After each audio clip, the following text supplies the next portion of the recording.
Hey, everybody. Hi. Hi, everybody. Hey, Charles. Hey, my brother. Charles, Aloha, everyone. you're live, Charles. We live. We live. I was Hey, thinking, wow, what they're day too is it close. today? Aloha Friday, everybody. Welcome, everybody. It's Aloha Friday. You know, what? It's dark. Am I dark or is it my light or what the heck? Am I fine? I think it's the background because of the. The sun is coming Yeah. down. Yeah. Good. The sun. This thing always works itself out. We come on a little bit early to make sure we got a special week in store for everybody. I Yep. expect a lot of viewers tonight. Save a matching container for me. There we go. Unbelievable. That how's that? 21 more than 21 containers in the Pacific Ocean. Um, Yep. Too much glare in the back. I know I cannot control that because I'm on black curtain, but the sun will go down shortly, and really, you should be paying attention to the guest anyway. You don't need to look at me. Yep. But appreciate. And it's like I don't know why. It's like it seems like it's dark, but it's just my monitor. Yeah, it's your light, I think. You go higher. Yeah, there. Does that look better? Is that better? Oh no. Oh no. Okay. All right. Well, anyway, guys and gals, what a show tonight. We're gonna kick off our candidate profiles week. We have been focusing on COVID for quite a while, about 3 months now, in fact, maybe even more. I don't even know. But we figured, as we get close to election, we want to share with all of you all of our candidates that are running for county council. I am planning to get, yeah, it's early, but no worry, Tyson. It's just all, you know how it goes. We test run before we go live with our candidates. But yeah, we just wanted to have an opportunity for all of you to meet our candidates and give them an opportunity. They'll have 10 minutes to share their vision, their platform, their whatever they want to say for 10 minutes. And then we'll go ahead and based on questions that you folks have or Charlie and I have, then we'll go ahead and ask them questions. We have Valaka is on the air. I can't believe it. It's going to be a fun show. It's going to be very informative. And tonight we have 4 candidates. We have Mike Dandurand. He'll be kicking off this thing at 7. And 7:15 we'll have Addison Bulosan. 7:30 we have Luke Evslin. And 7:45 we have Ed Justus. And then tomorrow we'll have 4 more. And Wednesday and Thursday and Friday. So everyone that responded to our emails will be on, obviously. No, let them talk. COVID. No, let them talk COVID, other local issues. We're not limiting them to what they want to say. The first 10 minutes, that's their time. They can say whatever they Well, want. put it this way, brother. If they want to waste their time, because this is where they're going to put their best foot forward, so you, the viewers, can make a very, very good decision on how you want to vote here on Kauai. So if I was a candidate, I would use my time wisely and try to, block it off the first 2 minutes. I'm going to talk about this, get my platform in, tell them who I am, but I am not running for office. But that's what I would do. That's what I would do. Same here. I mean, at the forums, they have like 2 minutes in the beginning of a forum to have an opening statement, and they have 2 minutes at the end. And most of that is for thanking the people that are putting on the forum. So you really, this one here, there's nobody to thank. Just go up and start shooting, because 10 minutes, while it may not seem like a lot, it is. You can really get a lot of information across in 10 minutes if you know what you're doing and what you want the voters to know about you. Like I was saying, we're going to get the state representatives as well. Senator doesn't have a opponent, Senator Kochi, but I do plan to get the state representatives as well. And we can do all of them. There's only 6 of them, so we can whack that out. And we can actually give them a little more time. And then obviously after the primary election, we will have a forum style presentation where we'll have them all on, and we're going to see. Anyway, it's going to be very simple. They get 10 minutes. How come we get two people entering the room now? Let me see who's in here. Oh, Ed Justice and Mike Dandurand are in. They're all excited and anxious, but Yeah. again, I know we're on early. We still got 10 more minutes. I'm hoping that they're watching this on Facebook Live, but we have some cue cards, 2 minutes, 1 minute, and when this comes up, they're pow. And then, and I'm going to beg or ask for you guys indulgence because, I planned this kind of quickly. I should have put some time in for the transition, but we didn't. So we may go beyond the hour tonight because it's going to take us a minute or so to get the next person on, to kick one off, bring the next one on. So we ask for you guys' patience, and then we will do a recap after the last candidate. Charlie and I will do a recap, and I did have some things to talk about after the show. So please bear with us, stay with us, hang in there.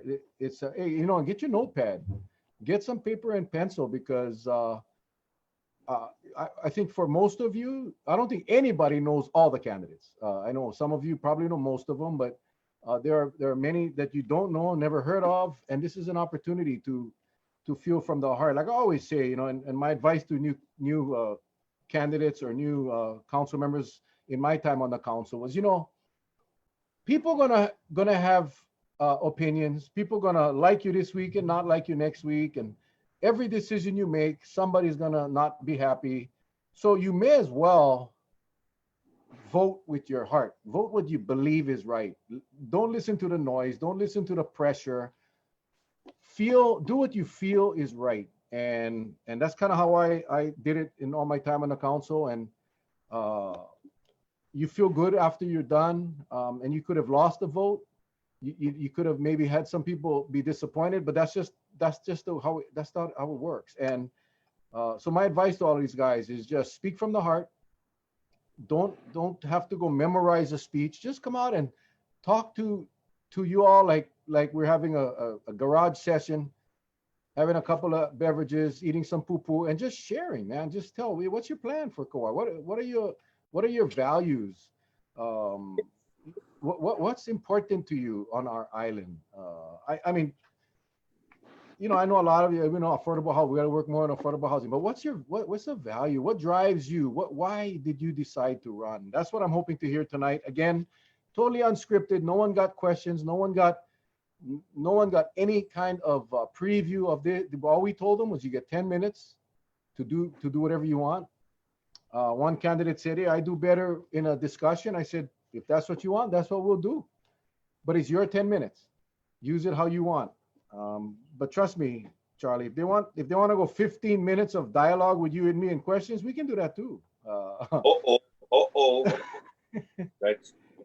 I mean, I'm just saying, man, that's their time. They want to use it. They can use it however they want. And but I'm excited. I'm looking forward to this.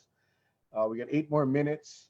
We may bring on Mike early so we can at least get his pre-stuff out of the way so we can actually kick him off at 7. But anyway, well, I'm sorry, Charlie, what was that?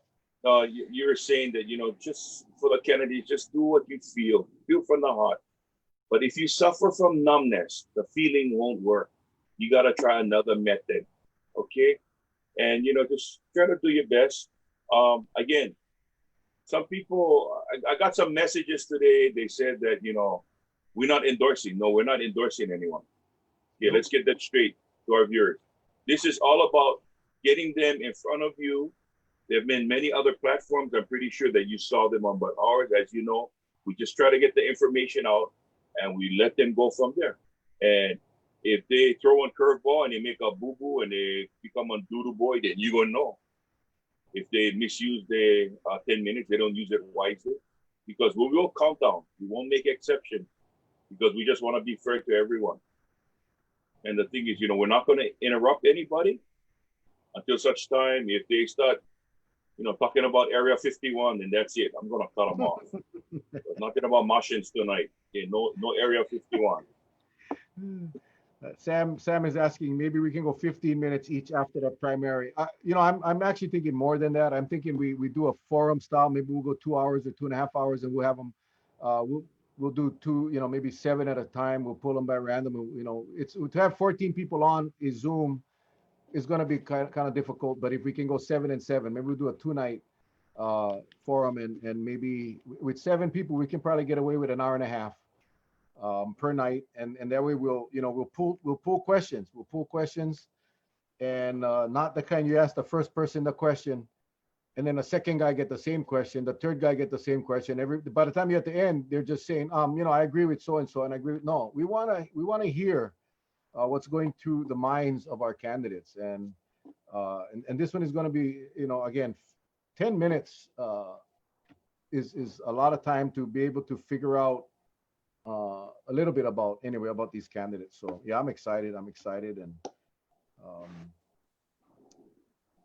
I believe yes, Chelsea, you did. Thank you very much. Of course, information always helps us. I gotta be honest, I think between Charlie and I, and the relationships we have developed, and the information sources that we have developed, and we'll talk a little bit about that at the post show,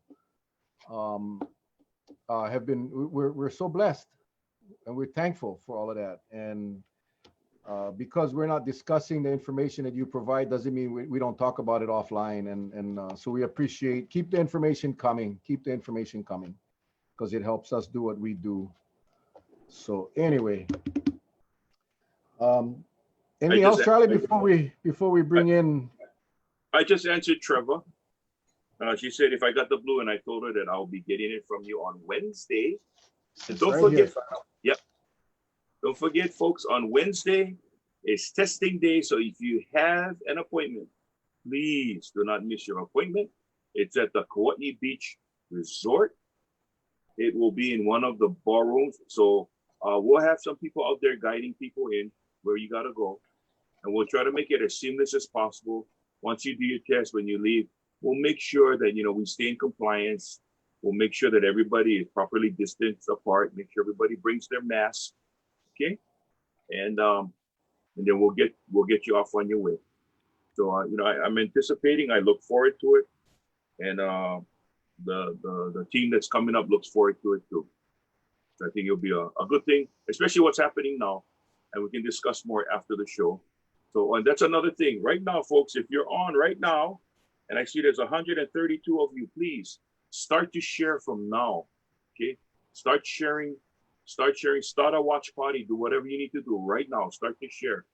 And I want to let you know that when we're done tonight, Mel and I have some important information. So after we release the candidates, please, you can stick around. We'd like to share some very, very important messages with you, and we'll do it after, because right now it's about the candidates. Thank you, Brother Mel.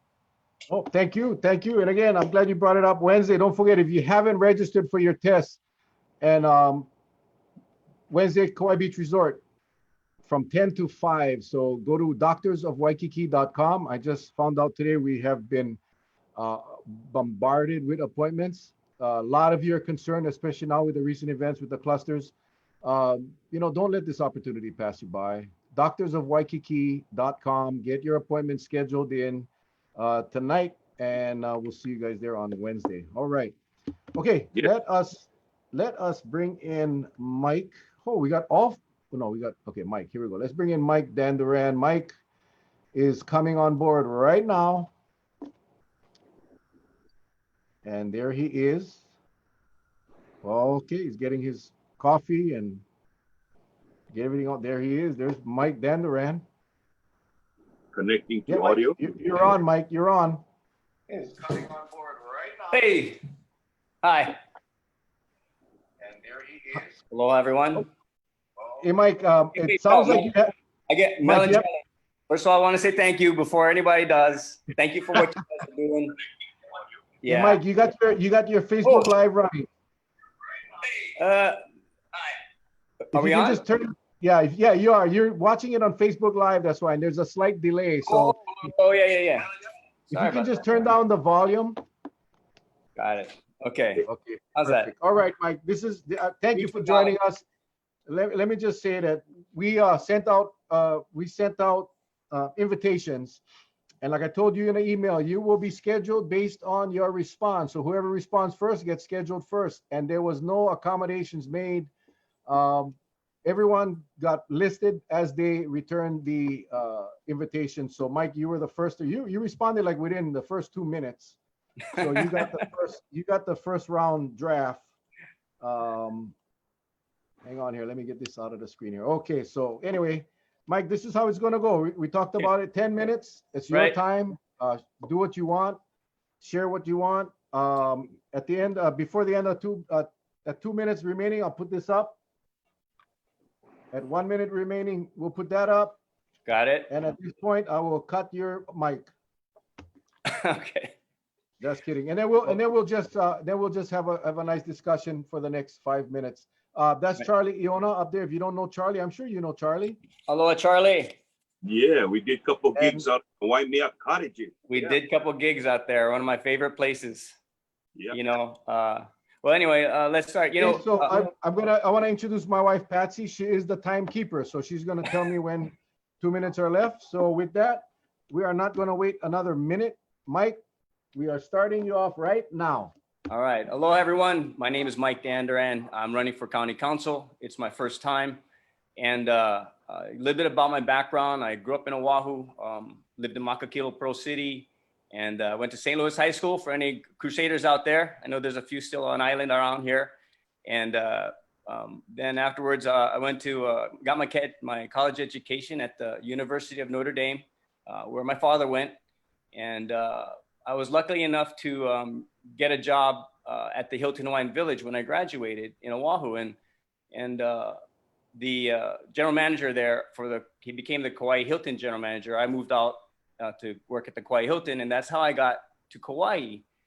And you know, that was back in '86, so 34 years ago, and I fell in love with the island. I didn't like my job so much, but I love the island, and so I did what I could to stay, and I worked here and there. And you know, the whole time I had a job I learned to DJ in college, and so you know, for beer money, and so I was able to do a little DJing here when I moved to Kauai, and you know, I stayed with it. And as my business grew, it became my career. And so Custom Sounds Kauai, which is my company, has been around for 33 years. And it's successful. I have 5 employees that work for me. Well, used to work for me. We haven't had a wedding since mid-March, and it doesn't look like we're going to have them for a little while longer. So, you know, we're all trying to figure out how to survive on the island. And you know, some of them are doing other kind of things right now to fulfill their obligation to the landlords and buy food and things like that. You know, because of what's been going on. You know, I was here in '86, and I kind of wasn't paying attention, and the island started growing faster and faster, and more people, and we built more buildings, and it kind of got away from us. And you know, having this situation happen right now, it kind of gave me a wake-up call. And I'm looking around, and I remember this is how it used to be back then, where there wasn't the kapa'a crawl, there wasn't a bunch of no room on the beach, and the water was murky. And honestly, I kind of miss the old days. And so, you know, we are at a turning point in what's going on this island. This is so important that whoever you vote for, the next 2 years is going to be so critical that they guide the direction of the island in the right way. And I felt that I wanted to be a part of that. I wanted to have a say in what that direction is. And because of that, I decided to run for county council.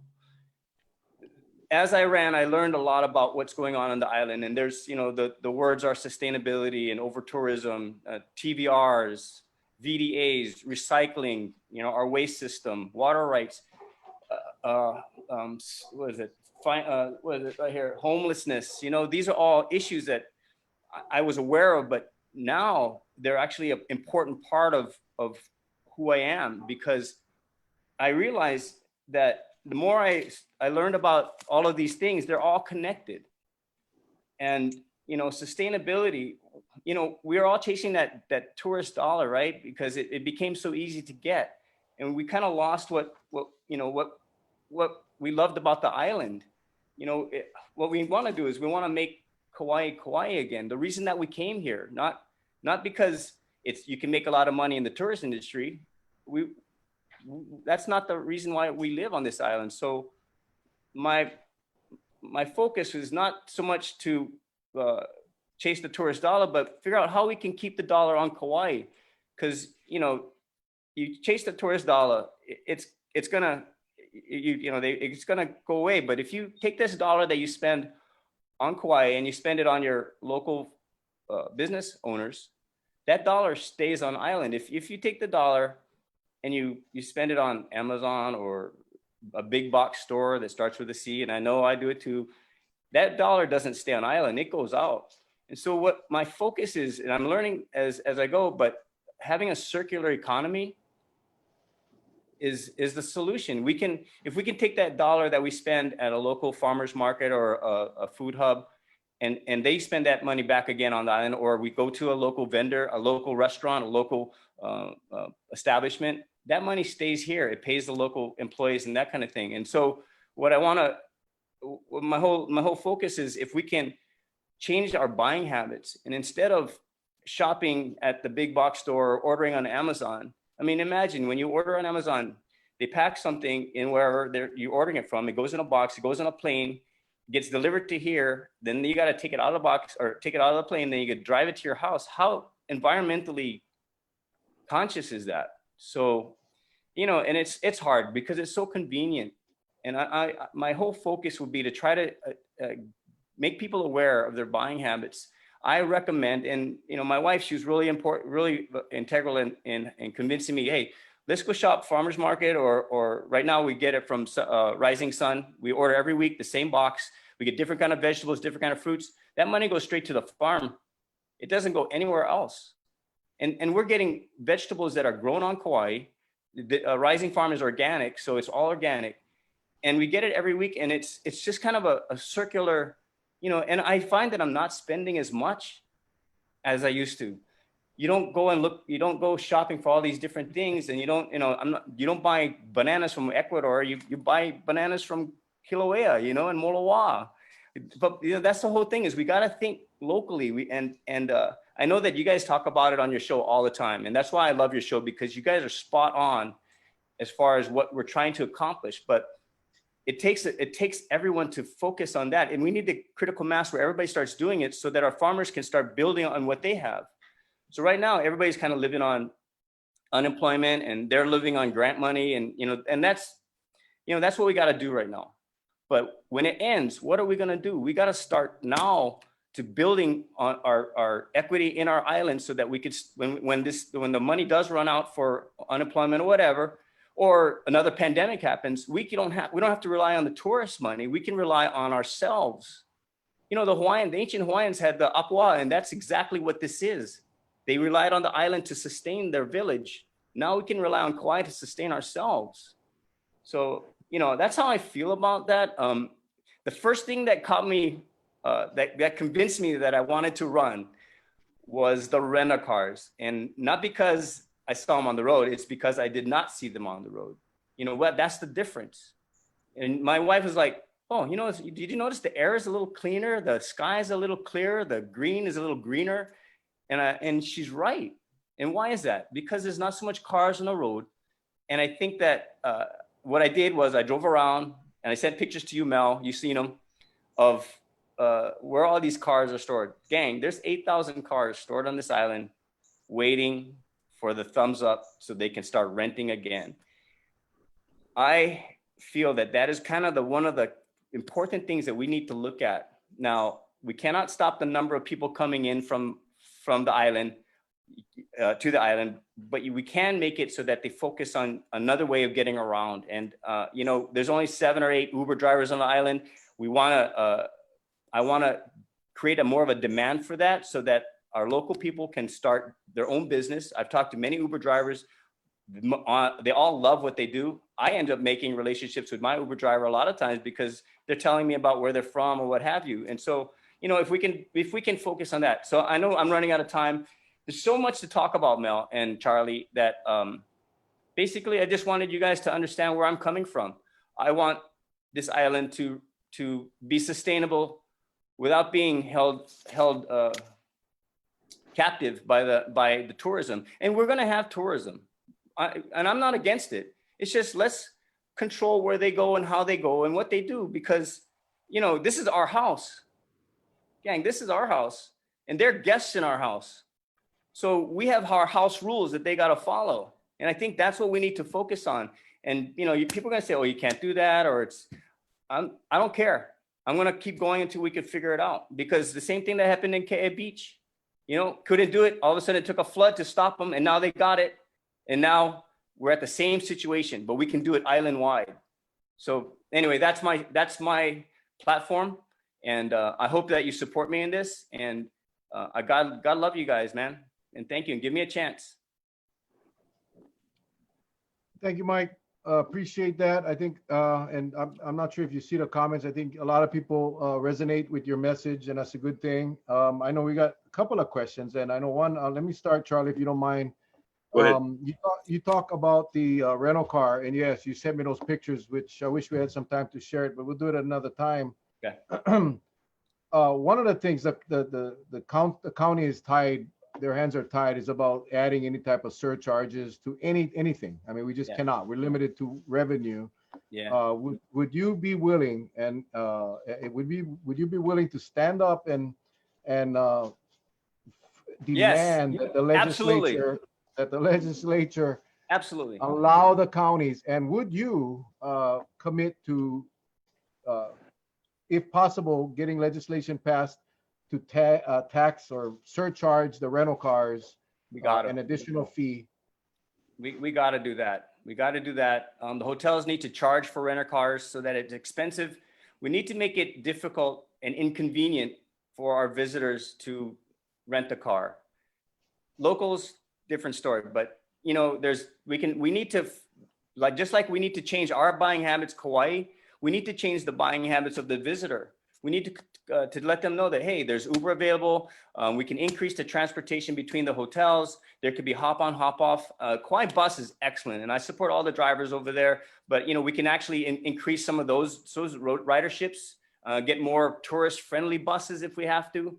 And you know, here's my thought about Uber: is that, you know, when you get in an Uber, you actually, if you're a tourist and you're picked up by a local person, they're gonna tell you where's the good places to eat, where's the good places to shop, where you shouldn't go, you know, what beaches are unsafe. You're gonna get like the local information that you normally wouldn't get if you took your own rent-a-car. You know, you're kind of isolated. You get off the plane, you go into your car, you go to your hotel or TVR or whatever, and you don't really connect. And I think that will allow us to be more of a guest-host relationship than a visitor and a resident relationship. Charlie, you got any questions? Yeah, as you know, as a council member, if you're successful, Mike, what would you do with the budget? Would you try to, do you think the budget is right, not enough, or too much? What would you do? The budget, you know, the budget always comes up, and you know, the budget for a county, from what I understand, and I'm not in the council, so I don't know all the details, but I understand that the budget, most of the budget comes from property tax here in Kauai. I think about 20% comes from the TAT that comes from all the hotels. You know, you know, I know that the mayor submitted a budget and he pulled it back and he made a lot of cuts. And I know that the fire department, they made cuts. Everybody's cutting. And that's, you know, this is not normal. We're all going to be inconvenienced. We're all going to struggle a little bit. I mean, this is kind of who we are, though. This is Kauai. We are resilient. We're tough. We have pride. And so I think that it's important that everybody has to give a little bit. You know what I mean? So the budget, it's going to be what it is. And I'm glad that we got some of that CARES money that's going to go to certain things that's going to help promote the sustainability on the island. You know, we don't have to have as much. I remember when I was 25, I mean, I had less money than now, but I had, you know, it's like you don't spend as much, so you don't need as much and you don't use as much. So maybe we got to rethink who we are and what we're doing and how much we need. I mean, how much stuff do we really need? You know, if you go into Walmart or go into Costco and look up at how much product is on island, all of those boxes, all of those packaging, that's coming back onto the island. That's going to get thrown in the landfill. I mean, our landfill has 7 years left, you know? So there is another landfill, and there's a solution for that I have written down that I don't have enough time to talk about. So maybe we could do this again. Hey, Mike, But, Mike, before yeah. your time runs out, what is you have a website or you have an email or a number Yes. that people, I see a lot of questions. We ain't gonna get to everybody's questions. So if Okay. you have a question, where can they direct that to? Absolutely. They can go to MikeDandurand.org. That's my website. They can get me, email me from there, and then my email, I just created it. It's I like Mike Kauai at gmail.com. That's the email. All right. Okay. Thank you. And I'm I gonna will ask you answer one everyone's email to the best of my ability. I'm going to ask you one last question. Everybody's going to get this question because it's the hot item of the period, and it's that Adolescent Drug Treatment Center. Yeah. Obviously, we know that by reading the paper and Civil Beat that the administration has decided to repurpose the site. Real quick, what is your position on that? You know, like I said, everything's connected, and this is just one of those puzzle pieces, Mel and Charlie. You know, we have a houseless, homeless problem because we have people that have drug issues. We have people that have mental illness, and then we have people that just don't have homes.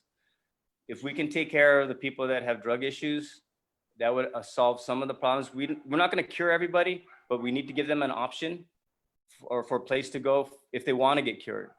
And the same thing with mental illness. If we need to give them a place to go so that they can get some support.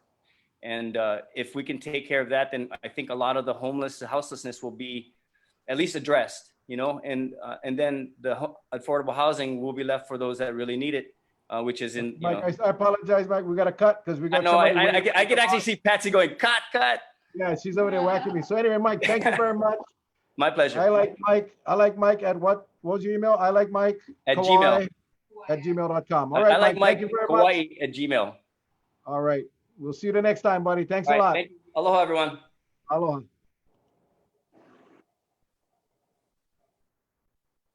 Okay, I'm gonna have to cut you off your video. How am I gonna remove this guy from the video here? Sorry, it's our first night. Relax. Stop. What? I get more time. No, you're done.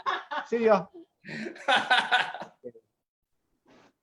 I gotta cut you off. How do I cut you off? Here, put in waiting. Mine is fine. Yeah.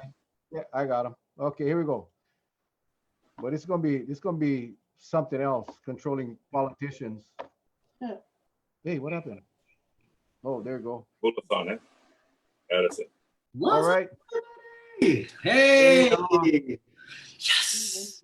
I am now famous. I am with Mel and Charlie. Okay. I've officially arrived. Dr. Addison Bulosan, thank you very much for joining us tonight. We're gonna go through this real quick because we want to we respect everybody's time. This is how it's gonna go. You got 10 minutes, buddy. Once we start, you got 10 minutes. At 8 minutes, we'll give you the 2-minute warning, then the 1-minute warning, then the pow, and then we'll talk story for about 5 minutes or so. So with that, buddy, Patsy, my timekeeper, go. Take a liberty to start with a nice little jingle for Mel and Charlie. Welcome to the Mel and Charlie Show. Smart. What's up, everybody? I'm Dr. Addison Bulosan, and I'm so honored to be here with all of you. Thank you so much, Mel and Charlie, for having me on your guys' show. Before I take the time to talk a little bit about myself, I want to talk about the people that allowed me to be here. First, all of you, all 224 of you who are watching, thank you so much for being part of this process and learning a little bit more. Thank you, Mel, for rolling this for the past 10 months. People don't know, but you've been doing this way before COVID. And it's amazing to see so much people are engaged in our community. And that's what we need in our community. Everyone coming together, gathering information, making sure that you're learning about issues and finding solutions, coming together, figure out how we can figure things out. I do want to shout out my mom and dad, Charmaine and Adams Bulosan. We are born and raised in Lihue. My parents took care of me, all my life and still taking care of me. I love you guys. Shout out to my family, all my friends and family. And then shout out to all our campaign team. I mean, we have 33 committed individuals in the team officially who are working on this campaign. And it doesn't, I'm not including all the supporters too. I mean, we could go on the list of naming every single person on here. So I just want to thank all of you for taking the time to invest your time and energy in this process of running for county council. It's a process. So a little bit about myself. I just mentioned I'm born and raised here on Kauai, right in Lihue, alumni of Wilcox Elementary School, Kauai High School 2004 grad. What's up, Kauai High? I like all white man Kapau too, don't worry. As I mentioned, my parents are Charmaine and Addison Bulosan, but my grandparents are Catalino and Castora Suero. So shout out to all the Filipinos. If you know Catalino Suero, that's my grandpa. He was the one that was on the radio for almost 20 years, helping Filipinos learn a little bit about what's going on. He used to volunteer at the courthouse and translate for a lot of Filipinos. So anyone that's older than 65 understand the value of communication. So I really appreciate that all you guys are doing. After graduation in Kauai High School, I left for college. I was gone for 10 years before coming back home. I got my first degree in music, so that hence the music. Shout out to Mr. Mac, rest in peace. He taught me everything in music. My brother Adrian, thank you so much. And so after music, I got a degree as a doctor of chiropractic because I used to have chronic migraines. Once I got that degree in San Francisco, I practiced in San Francisco for about a year and then moved back home in 2014 and started my first practice. I specialize in the upper neck, and what I do is I help service people with chronic issues. In the process of being home, a big part of my story is community service. All of my life, my parents spent time in community service through the Philam JCs, through a lot of different community organizations of the Filipino organizations. So I was raised in volunteering. I mean, literally, our time in school was then picked up after by doing a lot of volunteering on beach cleanups or fundraising. So when I moved back home in 2014, it was obvious that I needed to do all of those things because that really means a lot to me. So I currently serve as the president of the Rice Street Business Association, the vice president of the Lihue Business Association. I'm a board member of the Kauai Chamber, the Hawaii Food Bank. I am a board member of Haleopio Kauai, and also a board member of Leadership Kauai. I'm a past board member of the Kauai Filipino Chamber, Junior Achievement Kauai, Workforce Development, and I served on the ethics board of the County of Kauai. So all of that is possible because of the family and the friends of support and the dedication that we have, but we're working together to keep this community healthy and strong and get through these interesting times.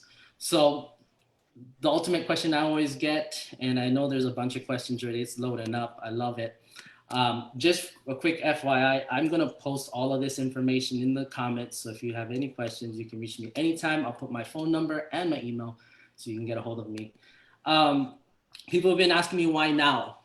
There's two really big ones. First, the big reason why is it's gonna be tough. Like Mike has been saying, it's a lot of crazy things going on. And I'm the type of person that if there's a fire, I'm gonna run towards it and try to help.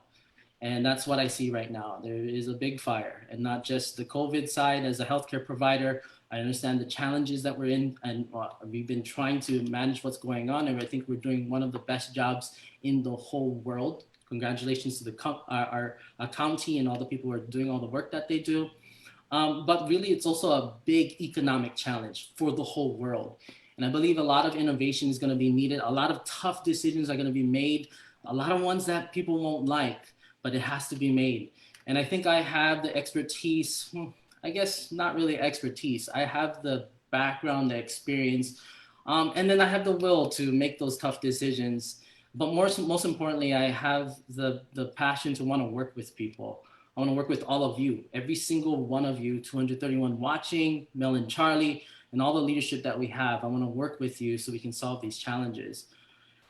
That's the number one reason. It's hard and we got to jump in. And the second part is that I kind of feel like it's kind of been a thing that my life has been building up to. It's kind of weird. When I told my family and friends, they're like, it's about time, man. What are you doing? We need your help. We need to jump in.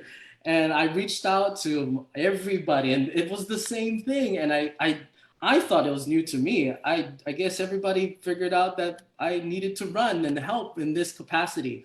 But the reason why everyone felt that way and why I feel that way right now is because how my life has been. I mean, I grew up in community service. I grew up side by side with all of you who are watching, grew up with all the mentors that we have, like Marila Dizabal is watching and Sukono is watching. And you guys built me for this. You built me to help solve the future challenges that we're running into. And I am humbly trying to step up to help as much as I can. There's a few things that I think I have that I think other candidates might not have. I hope they have, but I have a ton of energy. I'm ready to go. I'm single, guys. I don't have kids. I'm not married. My passion is my work. That is crazy, but it is. Like, my passion is my work. I will work 20 hours a day because I love what I do. I love helping people, whether as a chiropractor, as a musician, a volunteer in a nonprofit board, whatever it is, I love helping. My family and friends oftentimes tell me, you got to scale back, Addison. You can't help everybody, and you can't please everyone. And this is very true. But like I said, if there's a fire, I'll run towards it and I'll help. And I'm the type of person that's just part of my life because that's how I was raised. The platform stuff is really important. And, I'll post it in here. We got 2 minutes. The big part about platforms is really understanding what the challenges are and can you work with people to solve them. So the last few weeks, I've been talking to every department head in the county, every community leader. I'm reaching out to you. So if you're watching and I haven't talked to you yet, there's going to be a call soon. And if I haven't reached you, please reach out to me.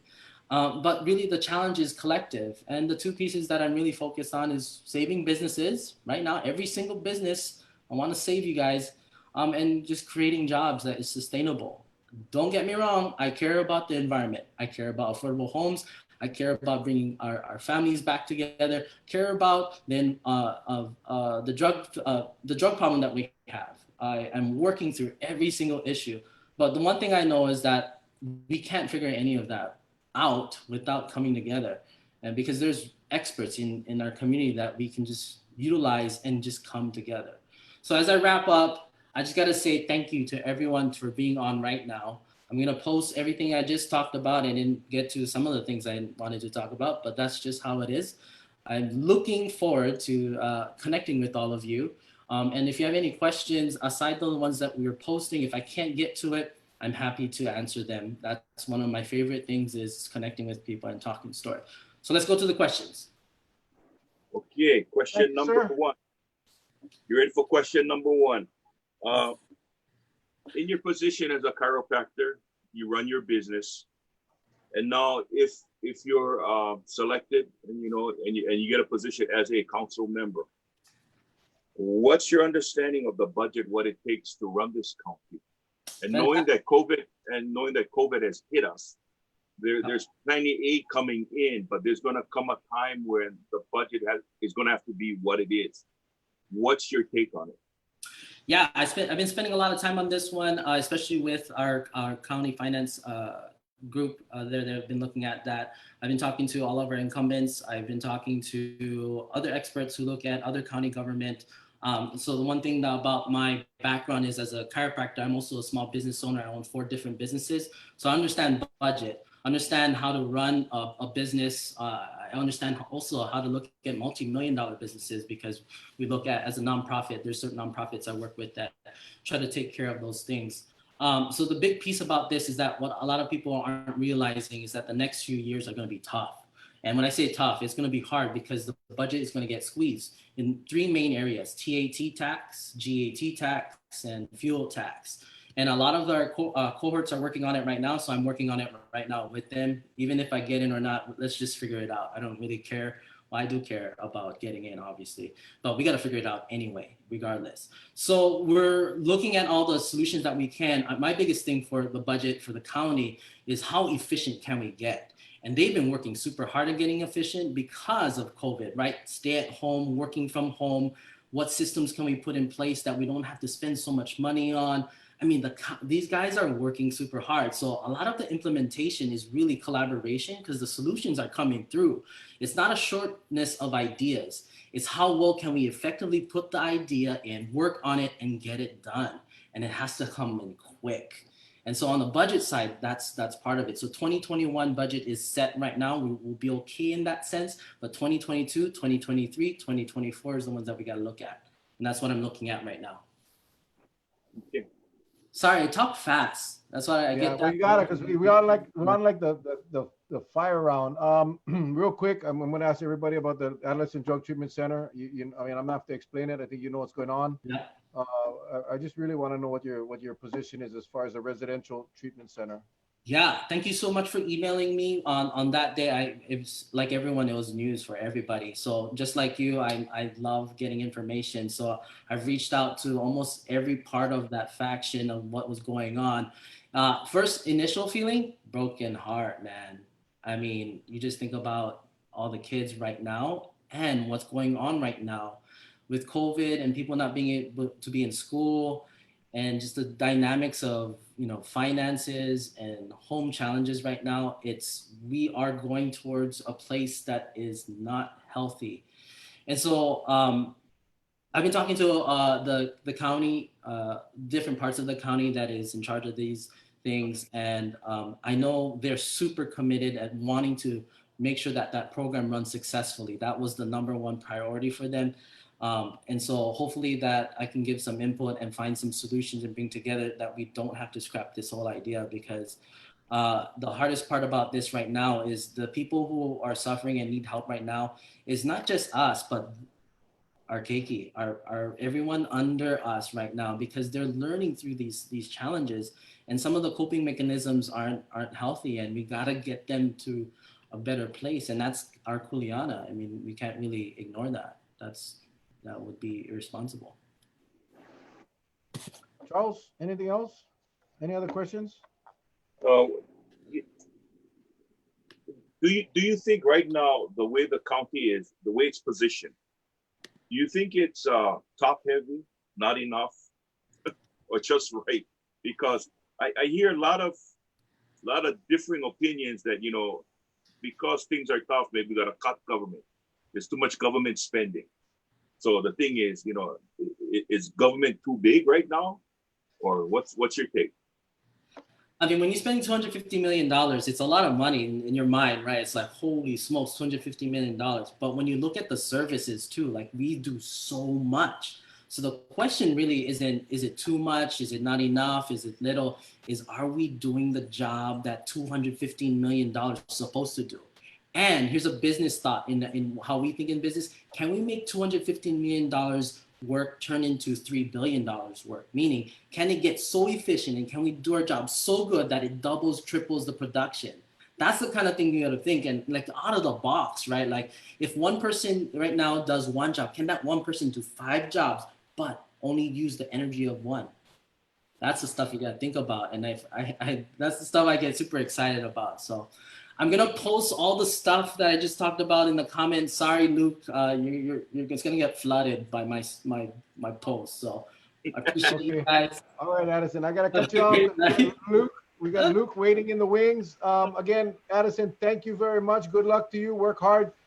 He will be posting his contact information as well as other things in the feed. So make sure you write that stuff down and ask your questions of them directly. Appreciate you spending the time with us tonight, my friend. Thank you, guys. Appreciate it. Okay, bro. Take care, man. Aloha.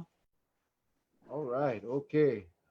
Whoo! This is like a firecracker round. Now we got Luke Evslin. Let's bring in Luke. I hope you guys enjoying this, everybody. I know it's quick. We don't have a lot of time to ask a lot of questions, but we are getting a good idea of how these guys click and how they think. So with that, Luke, Councilman Luke Evslin, thank you for joining us tonight. Real quick, this is a real quick thing, so I'm just gonna go real quick. You got 10 minutes. Whatever you want to say, buddy, it's all yours. At 8 minutes, we'll put this up. And then we'll put this up at 9 minutes, and then you get the BAP. and then we'll have a little bit of discussion for the remaining 5 minutes. So with that, Luke, I'm not going to steal your time. Patsy, ready, go. Awesome. Thank you, Mel and Charlie, for having me on. Thank you guys for doing this. You know, there's so few opportunities now with, you know, our current state of things for us to really talk to people or get our message out. So I appreciate the opportunity here. And of course, thank you guys for all the work you've done with your show over the last few months. It's incredible to see just this skyrocketing performance of your show.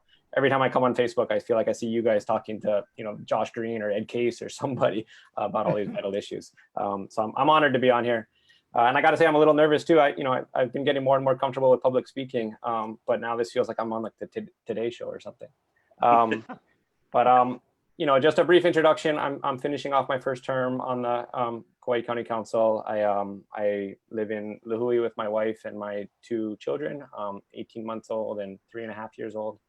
I have a small business on Oahu. We have had it for 13 years now. We primarily build outrigger canoes. About 2 months ago, we transitioned to also doing face shields, and we built our 20,000th face shield recently. You know, it's been an interesting journey transitioning to that. And I'm getting a master's degree in public administration, which I finish up in about 6 weeks here, which I've been working on for 3 years, and I'm ready to be done. So for me, I'm running for Kauai County Council for the same reason I ran last time, which is really to reduce the cost of housing. You know, it's what I put most of my focus in. I think that housing is at the center of basically every issue that we face on Kauai. You know, to me, it feels like we're on this treadmill, and every year the treadmill is going faster and faster and faster as the cost of housing goes up 4% and 5% per year, you know, while wages are basically flat. Since I was born, adjusted for inflation, cost of housing has gone up 90%, wages have gone up somewhere around 10%. Right, so everybody's running faster and faster and faster.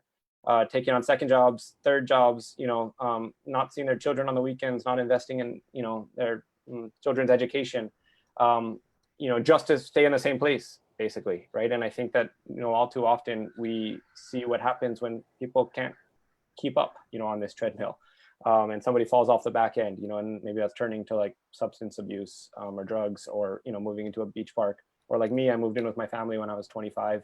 Or I think way, you know, too common is just people having to move off island.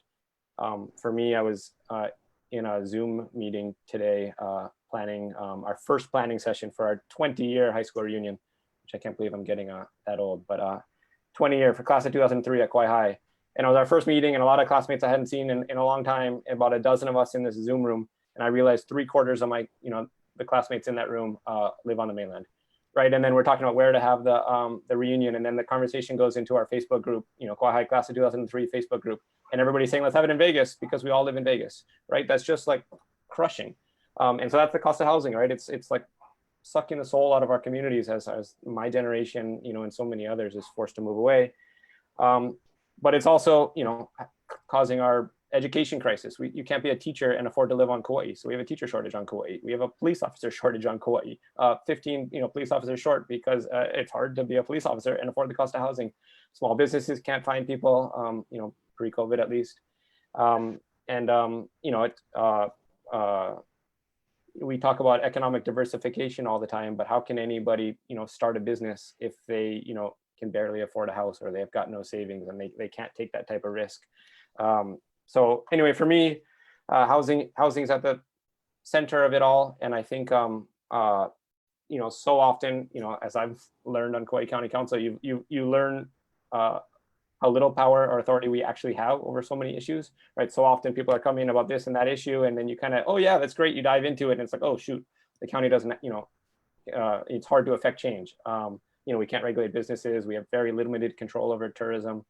As we've seen over the last few months, you know, we can't even really ensure the safety of our own residents because so much is up to, you know, state and federal policy.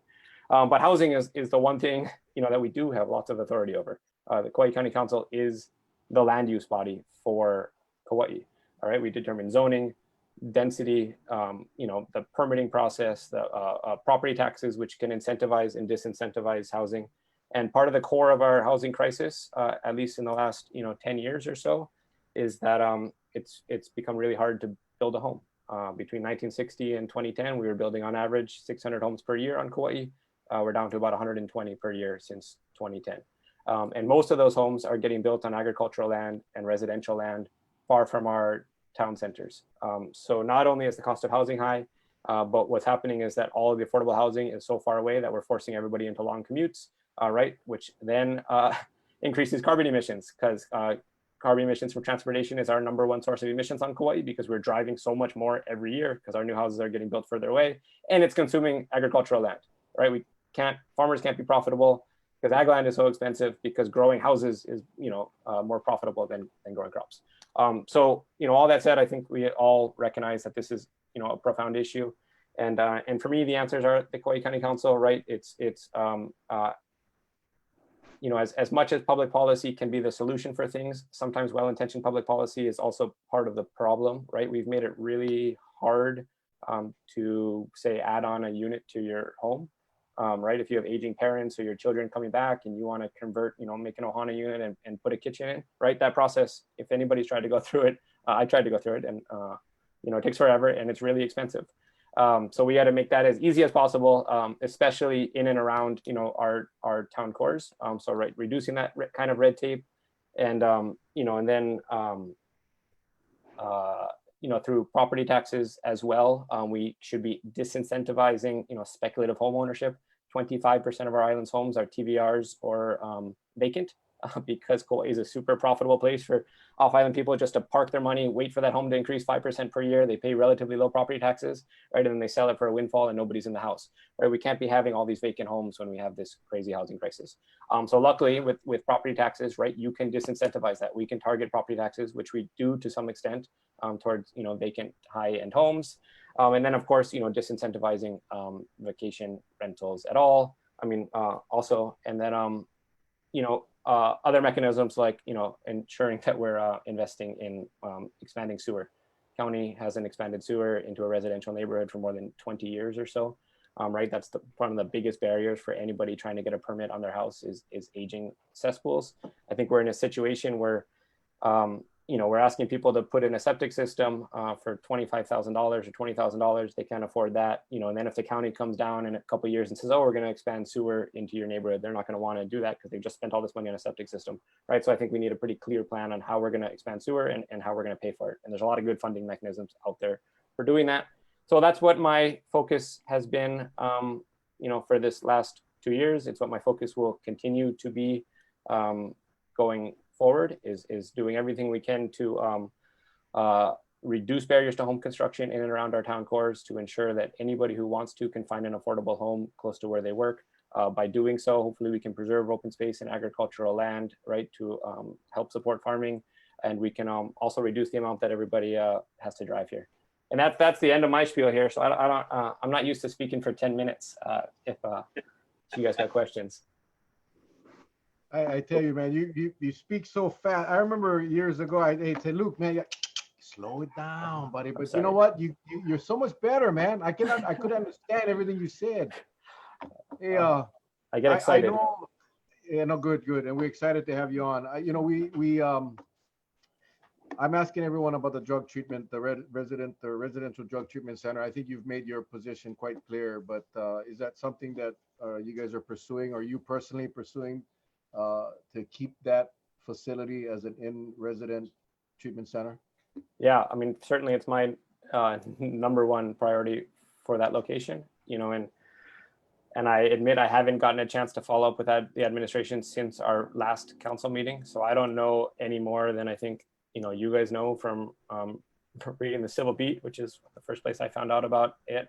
And then at the council meeting, I think we got reassurance from the administration that their first priority is also to do an inpatient adolescent drug treatment center. I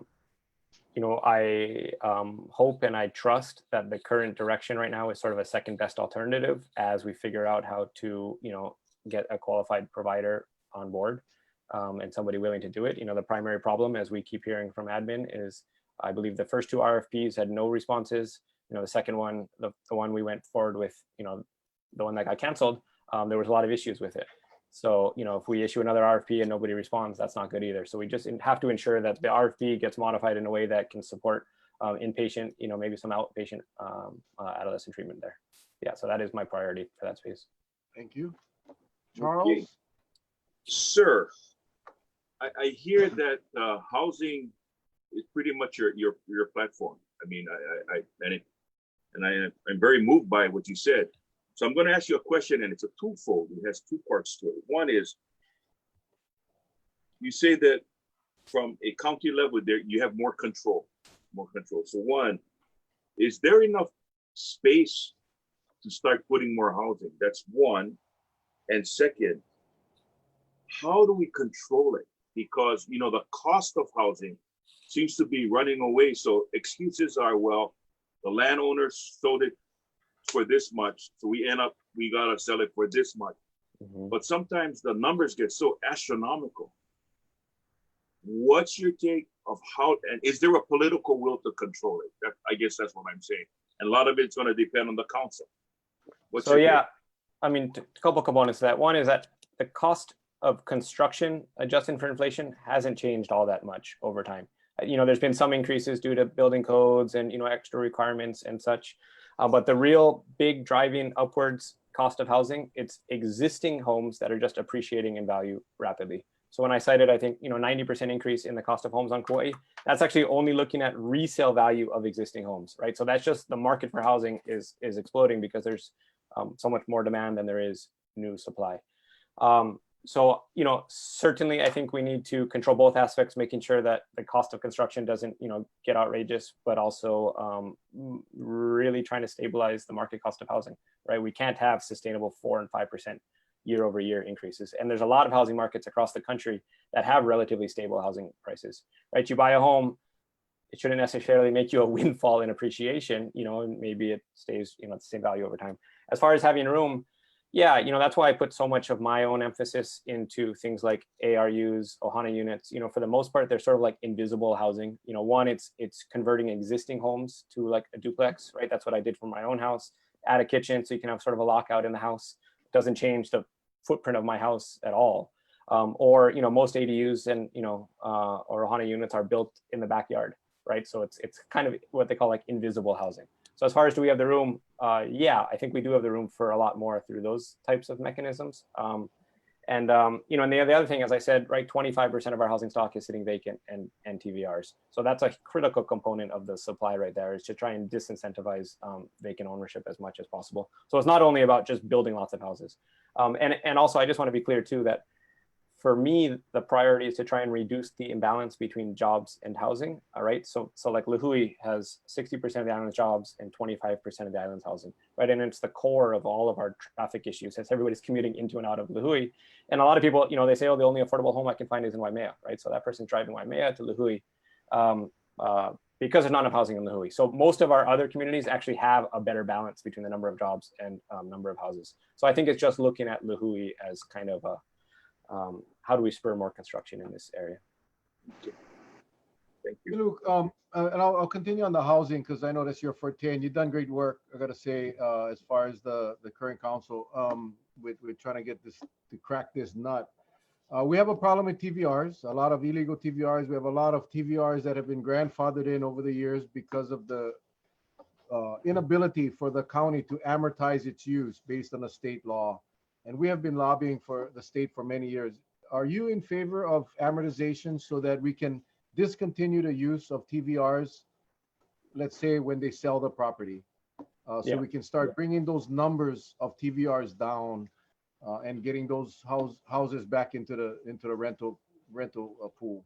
Yeah, 100% in support of amortization at a state level. I know Senator Kochi is on, so I'm hoping listening, because I mean, I'm not sure what the hangup is, and I'm hoping that this next council will move forward. Then the other thing, kind of a tag to what Charlie was saying, we have, I got to give myself a warning. We have vacant homes. We have homes that are laying in terrible condition. We have parcels that are empty. Does the county, or would you be interested in actually taking over, purchasing those properties, the ones that are in bad shape, turning it into an affordable housing rental and just adding to our inventory? Yeah, sort of. I mean, one, I should also say that I didn't mention subsidized housing, in any of the thing I said tonight, which is subsidized housing is so critical, right? Not only do we have a housing crisis, but we also have an income crisis. So there's a certain segment of the population that no matter what we do, still needs some support for housing, right? And I think that's what you're getting at, is to try and, but real quick, only if it's cost effective, right? I think a lot of times we can build for cheaper, or if that was on the market, maybe it's a better use of it. So Yeah, exactly. Yeah, that's what I meant. yeah. All right. Luke, Anyway. thank you, man. I wish we had more time. And on the next go around, we'll definitely have more time and we can focus on specific issues. So, But I thank you thank you guys. so much for sharing, man. We got Ed Justus hanging on, so we'll bring him on. Thank you so Thank much, you. Luke. Appreciate you Have guys' a time. great evening. Bye. Okay. Oof. Hey, this is more hot than our show, Charlie. Yeah. And there's Justice for All. Look at that. See, this guy's smart. He put one sign in the background so people can see. Ed, can you hear us? Ed Justice, can you hear us? I don't think he can hear us. Can you hear us, sir? He hit a cat too. We cannot hear you. We can see you. You gotta unmute, bro. You gotta unmute. Can you unmute? You got to put Can I hear something. you? No, can I hear you?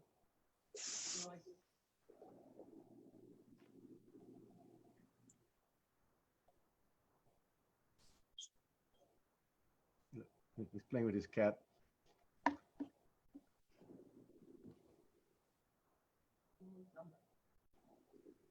Yeah.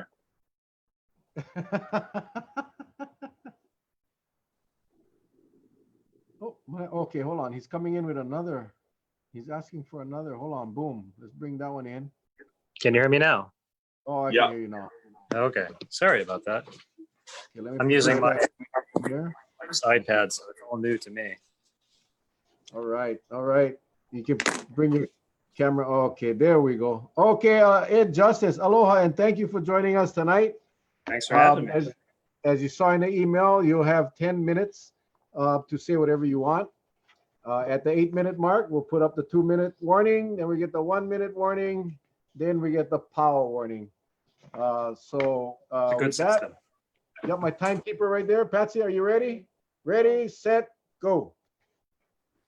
Well, my name is Ed Justus. I'm the owner of Talk Story Bookstore in Hanapepe. I'm actually Kauai's only bookstore left on the island.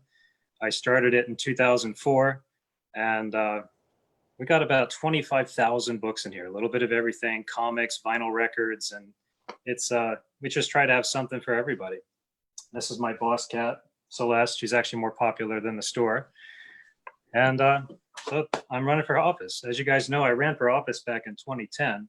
And the main thing I was running on was trying to bring diversified agriculture back to Kauai's economy. I mean, we have some agriculture, but I'd love to see it grow. I'd love to see it be a lot more.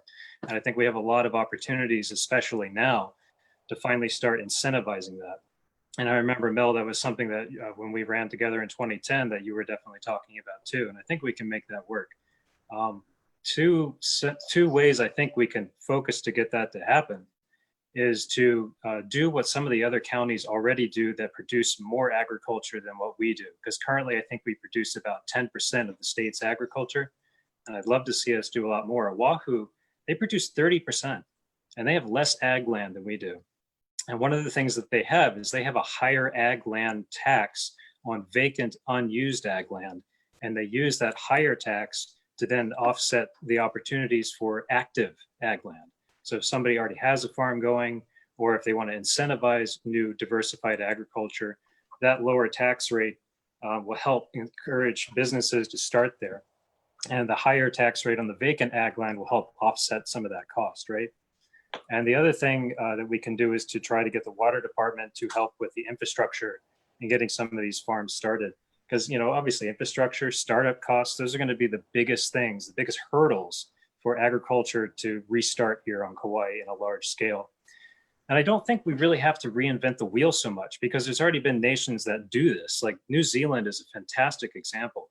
I think it was probably about maybe 50 years ago, they found a way to incentivize through government ways to bring back their agriculture, to grow enough food that they could feed not only themselves, but they could start generating a large export market.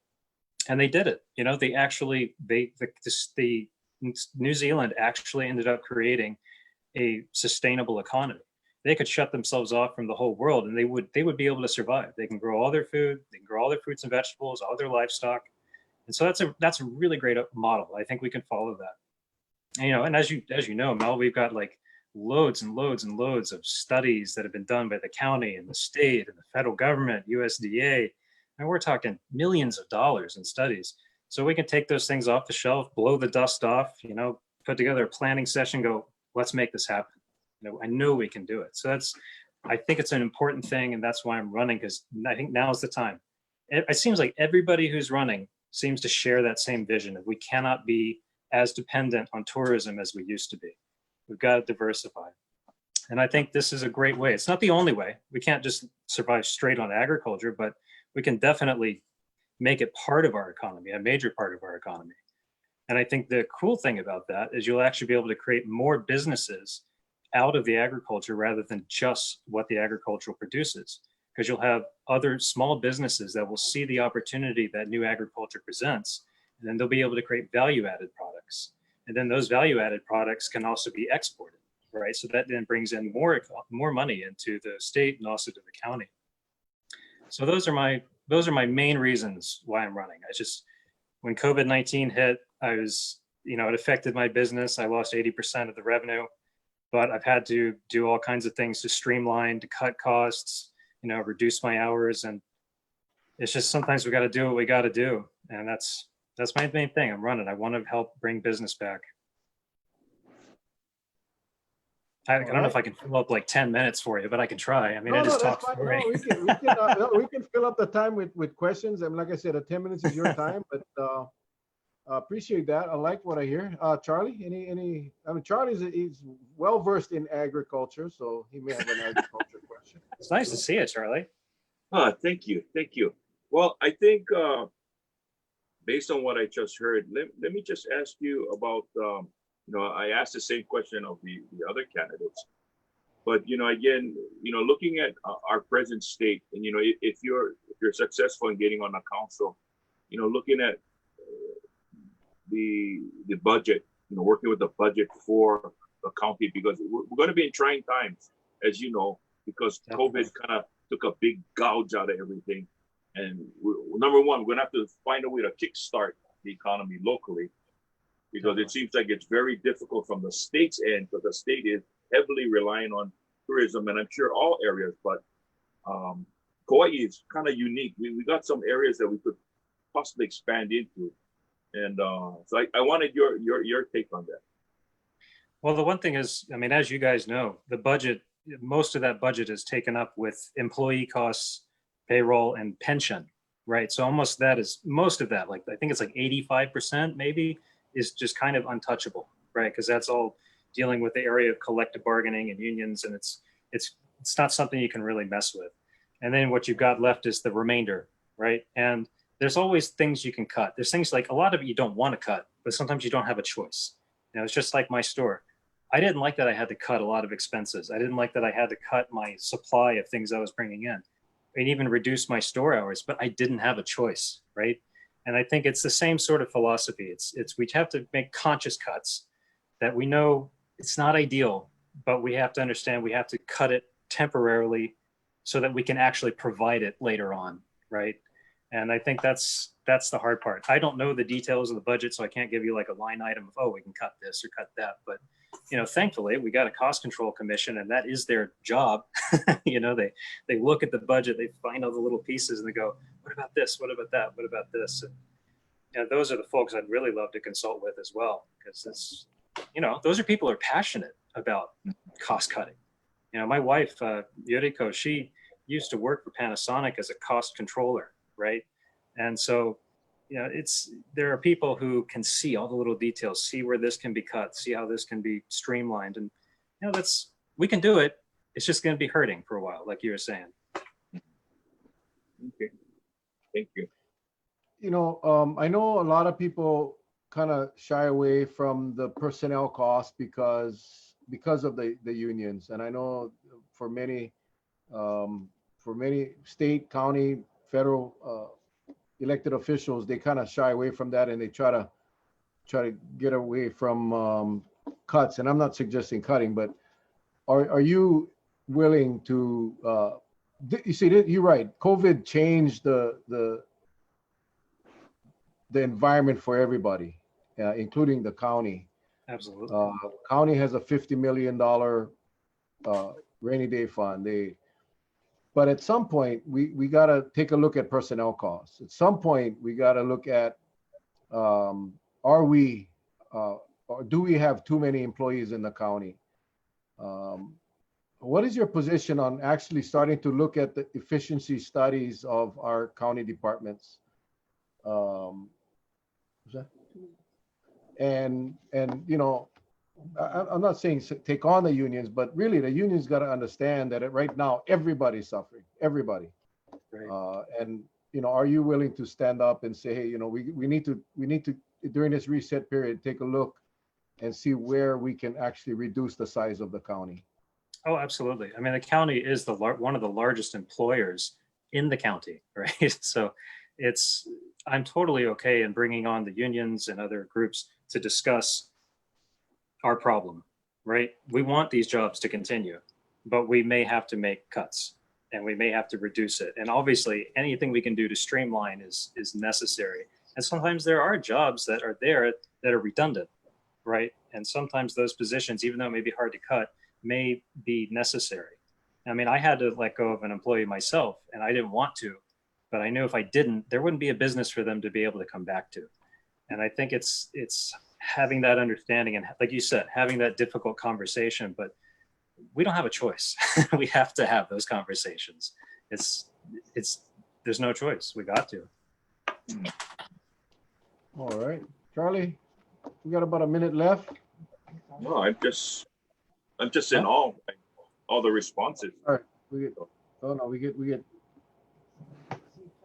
Oh, okay. Well, You want me to dance or something? I can't play a guitar or anything like Dr. Bulosan, but you know, you guys got to use that. I got a question, and you know, and I just the charter review. I know you talked about cost control commission. Yes. If you should get elected, you know, that's one commission that really needs to be allowed to do their work. They just haven't been allowed to do their work for a long time. But the charter review commission is two that caught my eye, and we'll have a show on all of the amendments. But one is to district the council, to provide districting and expand the council to 9 members. And the other one that's really concerning me is taking away the requirement for the county engineer to have an engineering degree or to be a licensed engineer. You can take your pick because we don't have that much time, but you can take your pick which one, districting or the county engineer, removing the, I don't get it, removing the engineering requirement license of the county engineer. Yeah. Yeah, if he's the top engineer, he should have an engineering degree. You know, to me, that just is plain and simple. So that's a simple question. Districting, as you know, I was a champion of districting, even though my appeal is more of an at-large because I don't have an appeal in particular districts. So I don't know about increasing the council because again, I think of, okay, what about the costs? What about the added employees, the cost of the council members? You know, so I'm not so sure about that. I'm more of in favor if we're going to do districts, it should be like partial district, part at large. That way you're going to get like both perspectives.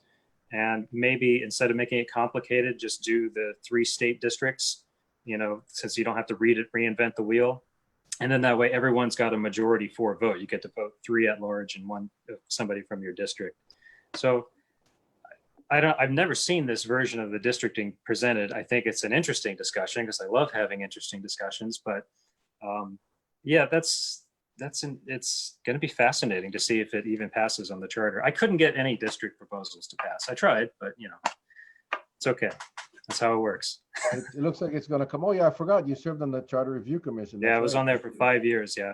Yeah, I forgot about that. Any closing comments, my friend, and contact information? If anyone, there's a ton of questions that we cannot get to, but if anyone wanted to talk to you personally or email. Absolutely. Please. So you can, I mean, you know where I work. I got the bookstore, Talk Story. My website is edjustusforall.com. You can also call me on my cell. It's 808-639-2520. You know, whatever questions you got, I'm here.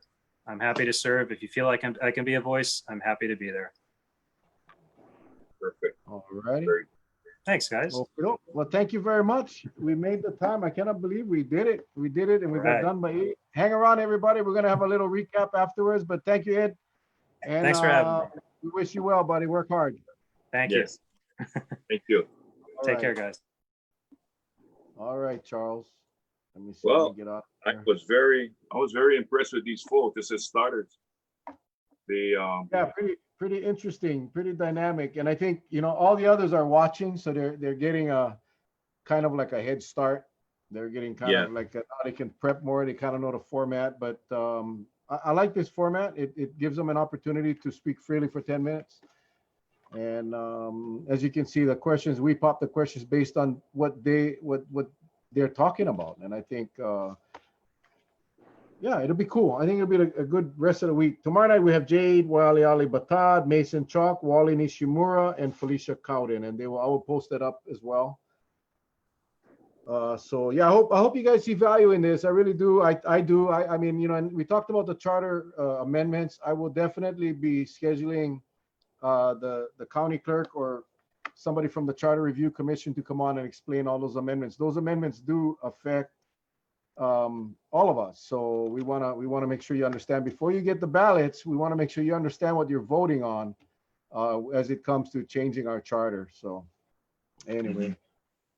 All right. Yeah, I can see we still got some guys. So anyway, Charlie, you know, I did want to share tonight. We had some recent spikes in the cases, and this last couple of days been pretty stressful for a lot of people.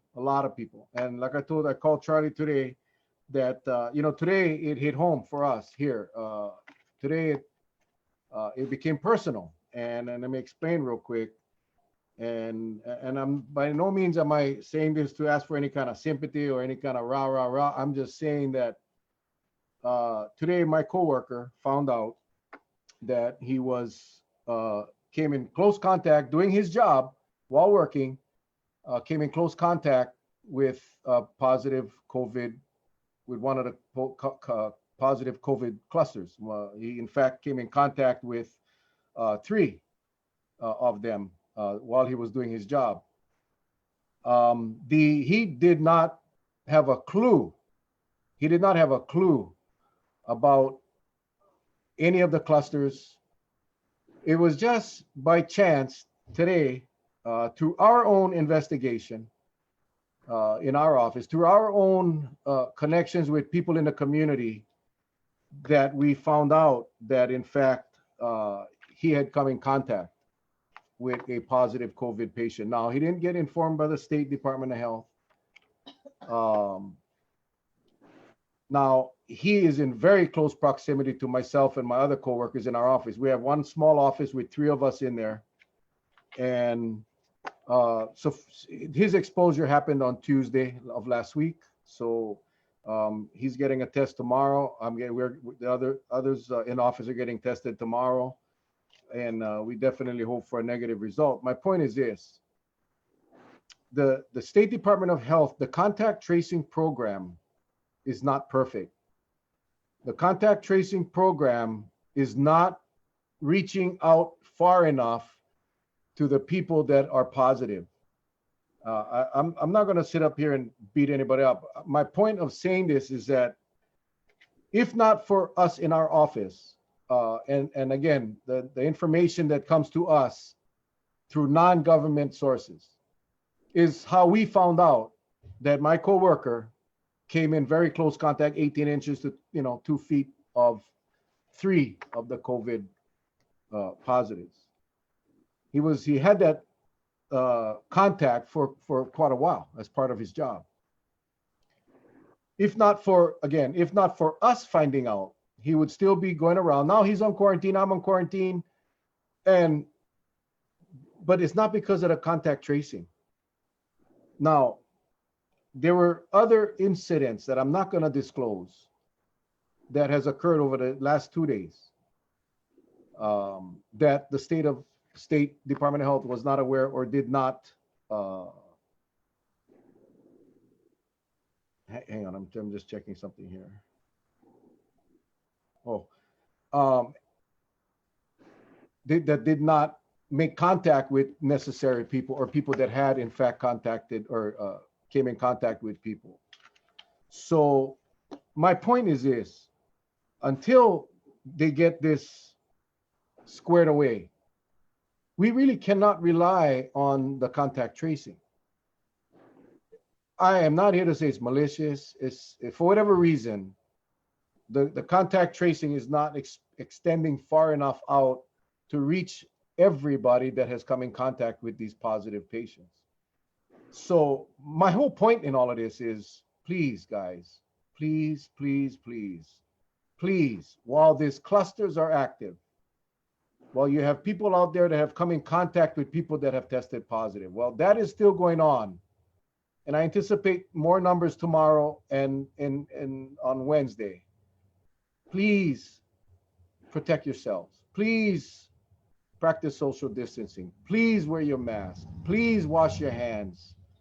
Do all of the things that the state and the county and the feds are telling us to do, because you cannot rely on the contact tracing right now.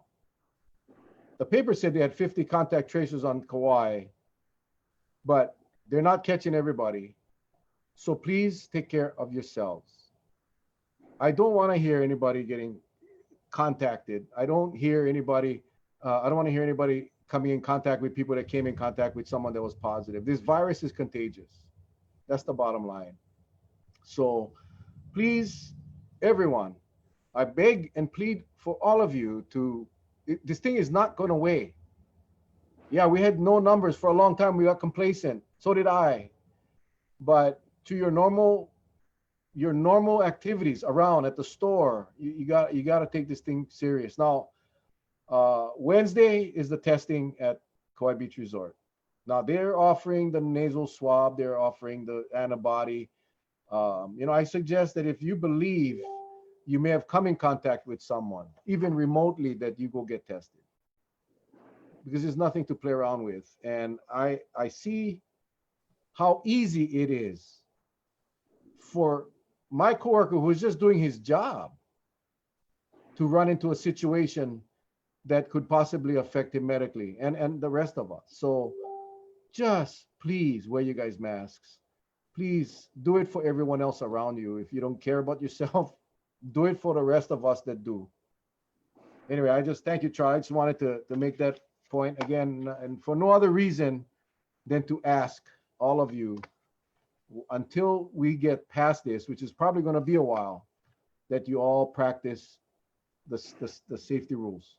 That's all. Well, just so everyone understands, if you was watching the news tonight, they brought up about the cluster on Kauai.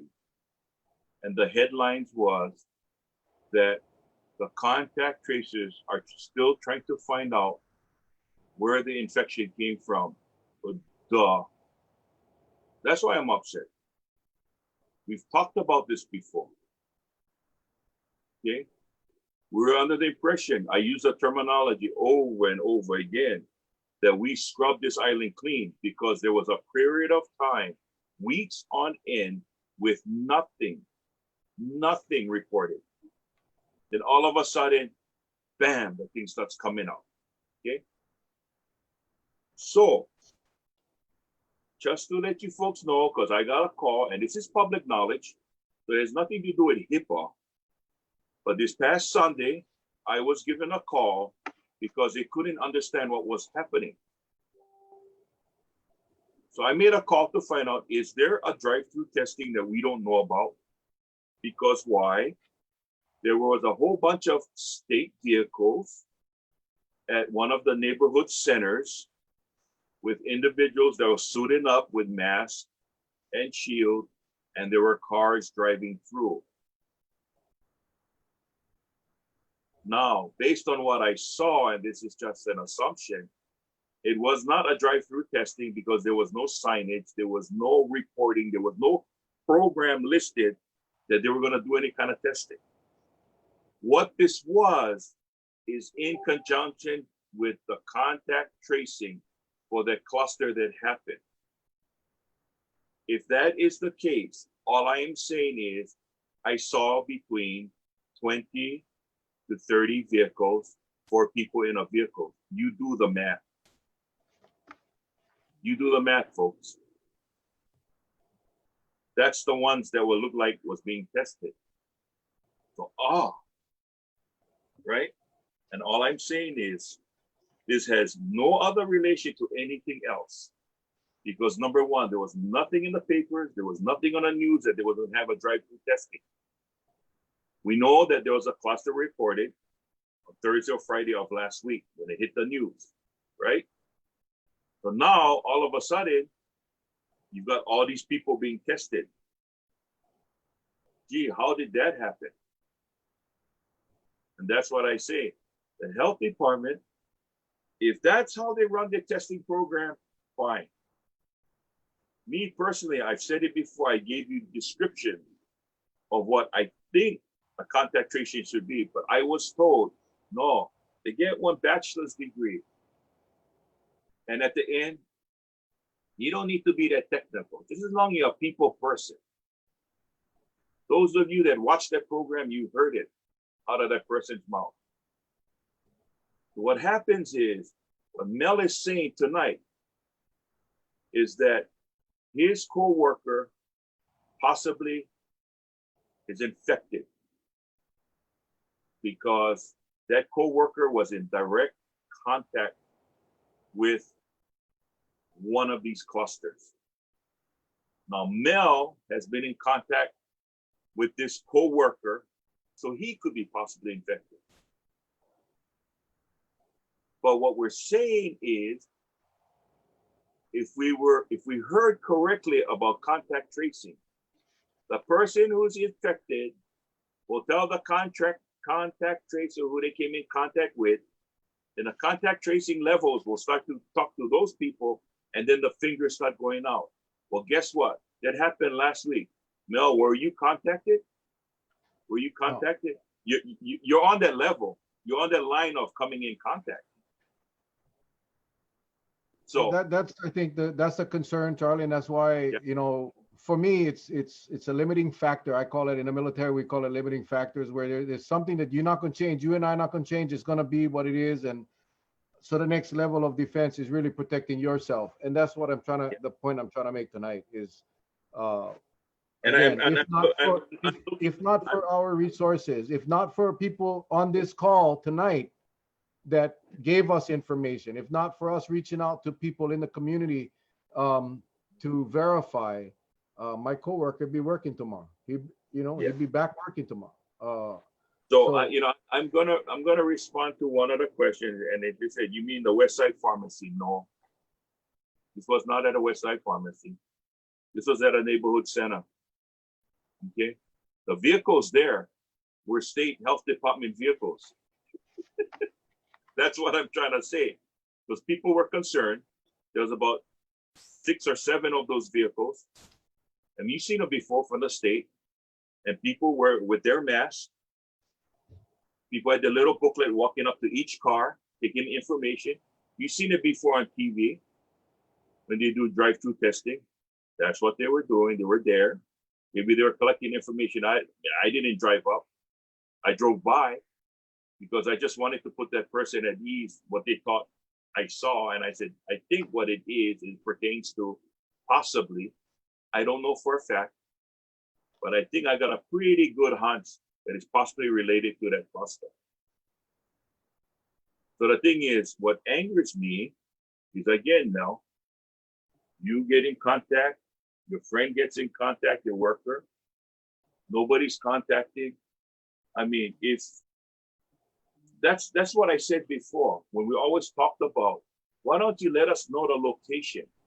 Because you could have been in the area. Now, it's almost after the fact. Now they're trying to hunt everybody down, and it just makes things a hell of a lot harder now. It makes the things a hell of a lot harder. And you gotta hope and pray that your dragnet is far enough that it'll catch everything. But the way it sounds, I don't think they'll catch it all. So tomorrow, right, they talk about those individuals who got tested or whomever involved. It said on the news it should be released tomorrow, right? Some kind of results get released tomorrow. So we just gotta watch the news. Yeah. Whether And there's we other won't people. know.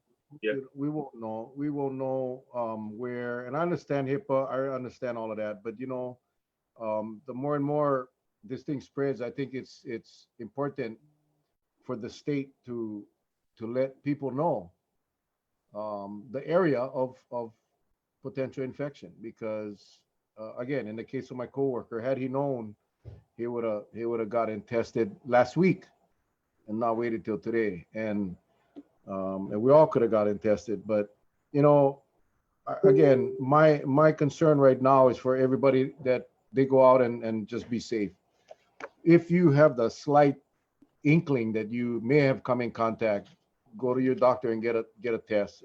That's the other problem we're having right now. Guys that have been informed that they have come in contact with someone that is positive are not being given the test because they don't have symptoms. I spoke to a gentleman yesterday. You know, I give Verdi credit. Verdi, we all saw it on Facebook, shut down 14 days. 14 days shut down for the safety of, now Verdi, that's bold for Verdi to come out and do that. But you know, that's what when I talk about letting people know, that's what you do. Let people know and take what actions is necessary to save people. That's all I'm suggesting. And when the state keeps everything a secret, two things happen. Number one, crap like what happened to my coworker happens. Number two, rumors and speculation goes amok. And that is what we have seen. And that can all be controlled if, in fact, the state can let people know the general area of these infections without telling people's names and addresses. You don't need to do that.